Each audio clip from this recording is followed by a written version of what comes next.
तीन तरह का जल शिव को समर्पित होता है और वो तीनों तरह के जल का अलग अलग भाव है महाराज।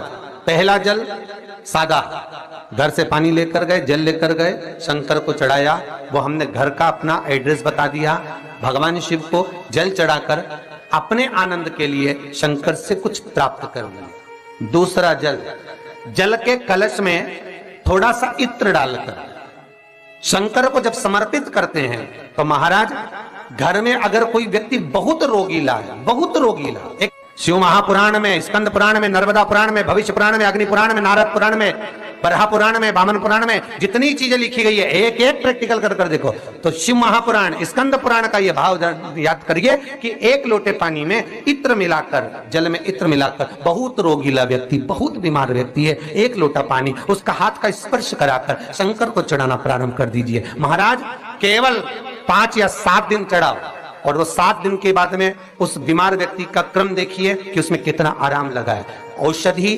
दवाई काम करना प्रारंभ करी कि ना करी। केवल इत्र समर्पित, इत्र का जल। तो पहला जल सादा, दूसरा जल है इत्र का, और महाराज तीसरा जल जो शिव महापुराण के अंतर्गत कहा गया है बेलपत्र का जल। तीसरा जो जल है वो बेलपत्र का जल है। बेलपत्र का जल कैसा? तो महाराज शिव महापुराण की कथा कहती है कि जल के पात्र में एक बेलपत्र अंदर डालकर उस जल के पात्र को ले जाकर शिव को समर्पित करना, अर्थात अपनी मन की कामना भगवान शंकर से कह देना, केवल बेलपत्र के माध्यम, बोलना नहीं है हमको, कुछ हमें कुछ कहना नहीं है।